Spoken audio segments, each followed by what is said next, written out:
Hello my friends, welcome to this live. As you're jumping on, let me know where you're chiming in from. Tonight, or today I should say, I'm coming to you from Nha Trang in Vietnam, which is this gorgeous coastal town. I've been here for 2 weeks nearly. I've totally fallen in love. I was thinking maybe a week here, but I just love it. So here I am. Today I'm going to be talking to you about my top tips for helping with your gut health over the next month or two, because what happens is I find, I've worked with women and men, but a lot of women over the last 20 years as a personal trainer, as a health coach. Now I'm a vegan nutritionist, and also in my Arbonne business. I find that November and December are really, really challenging months for a lot of people. The kids are doing so much at school. If you're a mum, there's all the school sports, there's the trips away that you've got to organise, there's end of year, they're doing exams, all that crazy stuff, and then you go into school holidays. But at the same time, there's a lot more socialising, there's lots of parties going on, which is great, there's festive activities, there's work drinks, and then there's friends drinks, and then there's there's just so much going on, as you guys are well aware. So there's a couple of things that happen. Either people just go, okay, I'm just going to ignore it, and what will be, I'm just going to, eat, drink, and be jolly, and I'll deal with that next year, 2024. I'm going to just deal with the consequences of my decisions. Or people are like, well, hang on, okay, I don't actually feel that good when I eat and drink whatever I like, and I want to feel good while I'm doing all this. And for me, eating well actually goes hand in hand with having a great life. Because if I'm not eating and drinking the right foods, I don't look very good, right? My skin's gonna flare up because I'm getting rid of the toxins. My belly's gonna bloat, which is constantly painful. It also looks horrible when I put on a dress and things like that. I'm always aware, is my belly sticking out in this and things like that. It doesn't feel nice. So it's the pain, the uncomfortableness, but it's also being aware of how you're looking. Like I want to put on my clothes and feel proud and feel like good in my own skin. I don't know about you guys, let me know if you want to feel that way too. I feel like most people do. So it's looking that way, but also I don't want to be missing out on all of the things that happen in the festive time. And so I love to really coach people on having a balance. There's got to be a little bit of give and a little bit of take with your healthy living over the next couple of months. And it's probably not a time of year where you completely restrict yourself. I find in January, a lot of people sign up with me to really give their body a good reboot, where we remove completely a lot of inflammatory foods, we remove alcohol, we remove coffee, things like that, and we really give our bodies a complete detox basically, which is fantastic, and I really encourage you to do that in January. And you can do that now if you want to as well. But personally, what I find with 99% of my customers and my clients is that they do want to be able to have the things that if they were doing a full cleanse, they may not have. So they do want to be able to have a glass of champagne at the Christmas party. They want to be able to have a cocktail. They want, if you don't drink, you guys know I'm not a huge drinker anymore, which for some of you is a shock. It's been a long time now that I haven't really drank though.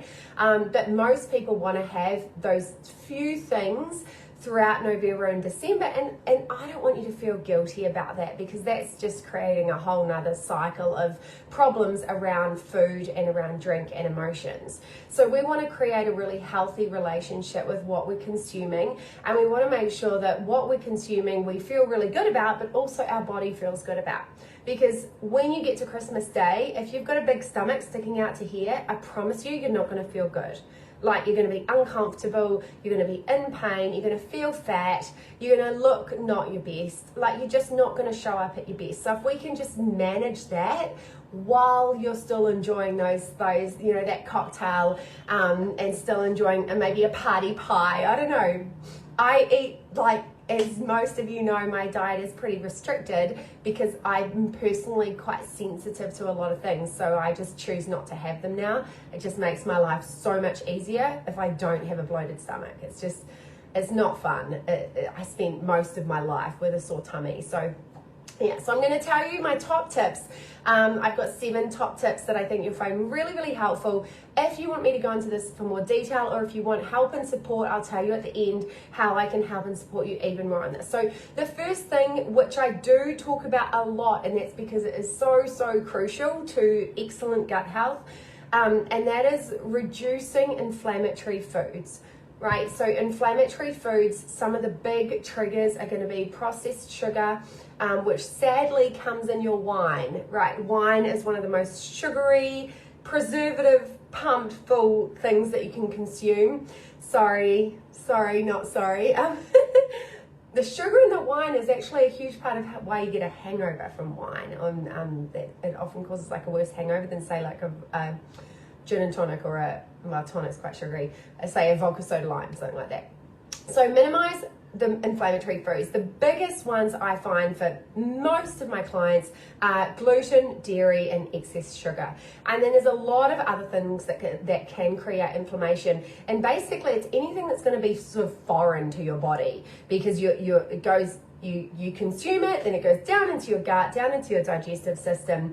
And as soon as it gets there, it starts to create the inflammation in your gut. If you get too much of that, it starts to penetrate through those cell walls, as we know, and that's what creates a little bit of leaky gut. And most of us probably have a little bit of leaky gut. So those proteins actually then get out into the bloodstream, and that starts to create problems in other parts of your body.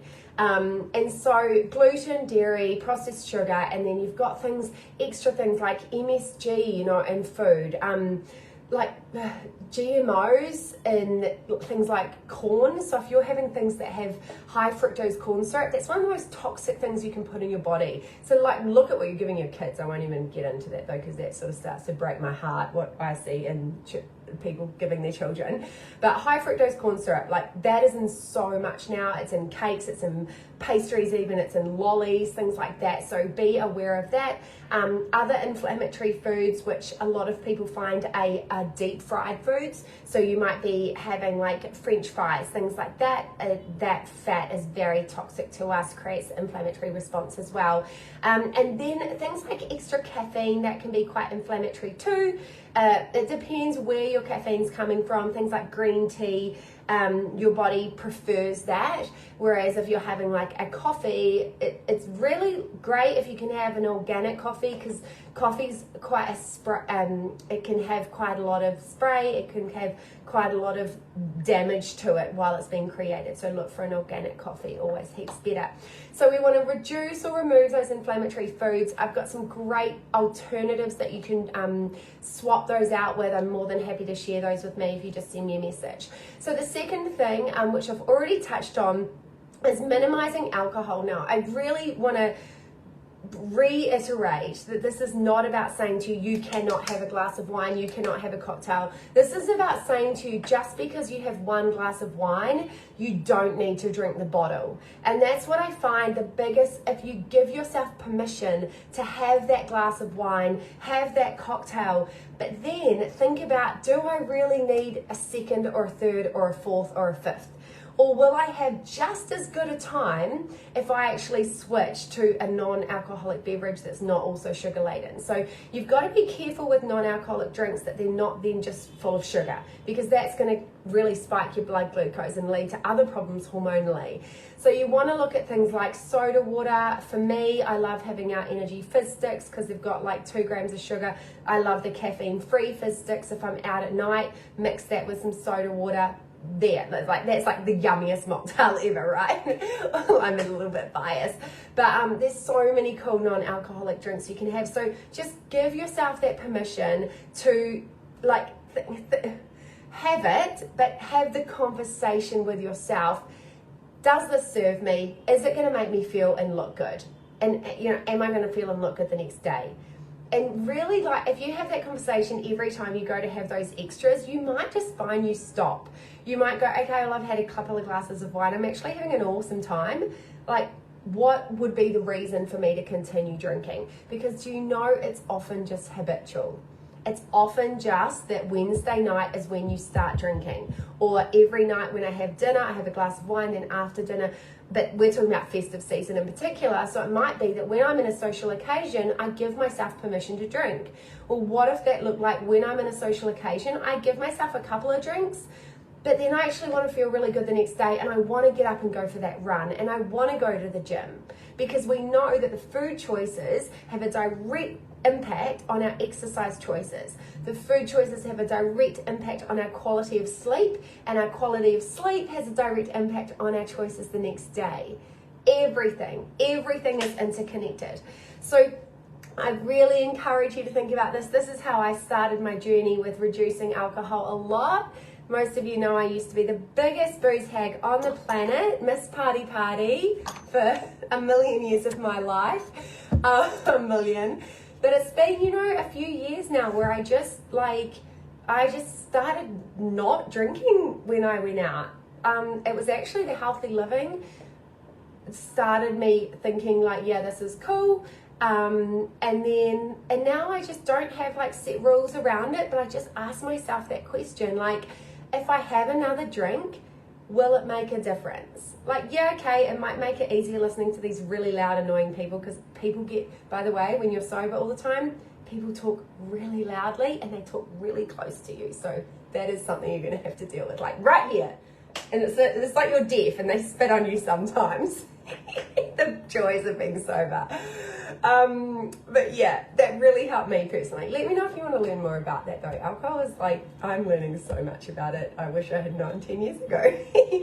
Number 3, minimize sugar. I think that's a given. It's inflammatory. It's going to spike your blood sugar levels. It's going to put you in a carb coma.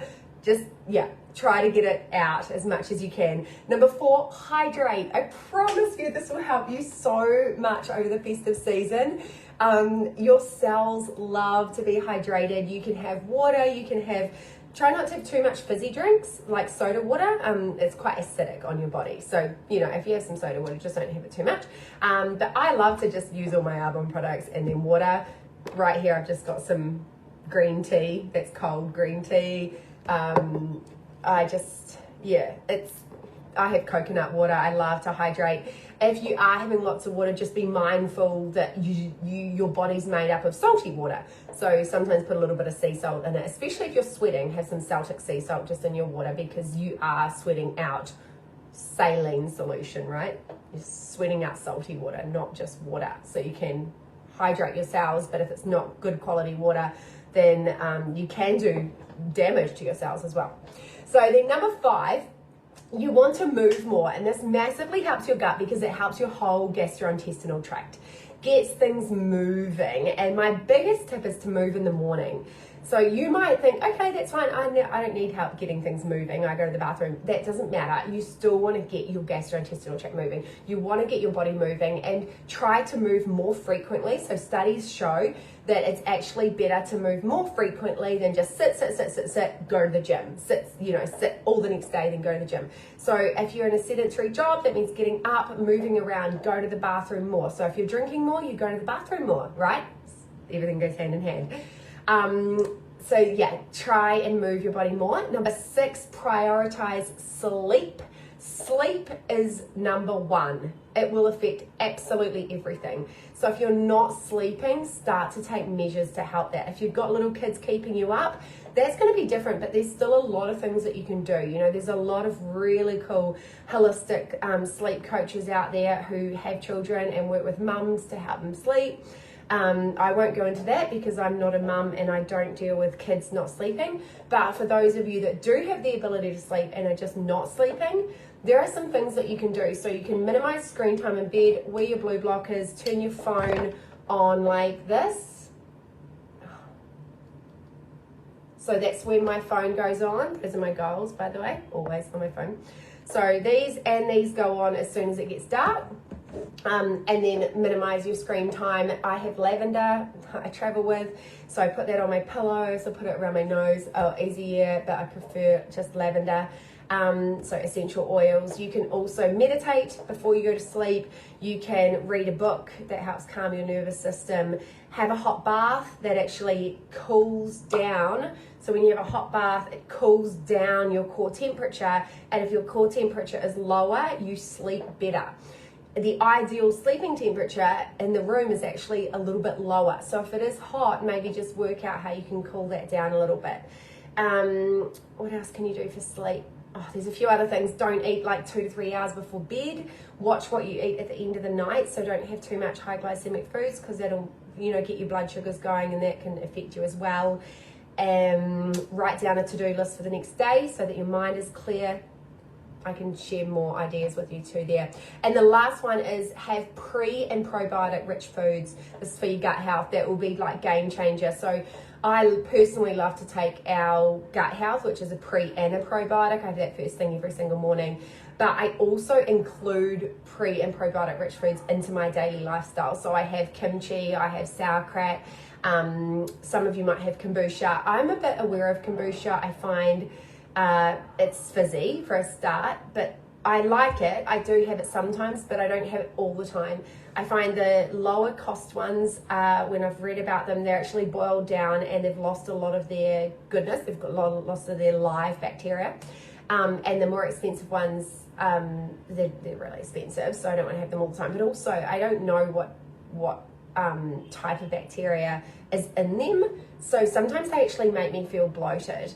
I mean, that goes the same with all pro and prebiotics though, but yeah, just be aware with kombucha. It can sometimes just be aware of how it makes you feel. So those are my tips, guys. Let me know if that was helpful. I'm sure it was. And some of those things you might want to be like, nah, blah, blah, blah, can't hear you. I totally understand, okay? I'm with you. I'm on my Arbonne incentive trip in 10 days. I can't wait in Thailand. I will be definitely having cocktails around the pool, right? But like I remember when I was in Hayman Island, because we get it all free, like everything's free. We work for these trips, by the way, earnings.arbonne.com. I just better put that in there. Thanks, Tan. But like we can have 20 cocktails a day if we want to. I remember in Hayman Island, Steph and I, we just couldn't really even use all the credit that we had. So I was having like, you know, a cocktail every day, but then I'd have like a mocktail or something too. But I live and breathe what I'm telling you guys, and that's why I feel really passionate about it. I actually haven't had one drink since I've been in Southeast Asia. So I think that's 7 weeks. And that wasn't even on purpose. It's because I've taught myself to move past the habit of drinking. And now I'll go on this trip and I'll have a cocktail and it'll be wonderful, and that won't be a big deal either. Like I won't beat myself up, and that's how I want you guys to feel. It's just creating a really healthy relationship with your body and thinking like, what's actually going to make me feel good? Like, is it really going to make me feel good to eat this whole tray of party pies? Probably not. I'm going to have a sore tummy. I'm going to feel crappy about myself. My skin's probably going to blow up with all the gross fat. So yeah, it all just works together. So I'd love to hear from you, and like I said, just send me a message if you've got any questions about any of that more, but drop anything in the comments too, and please feel free to share this. My profile's open, so you should be able to tag people in this as well. So have a great one, guys, and I will talk to you later. Bye.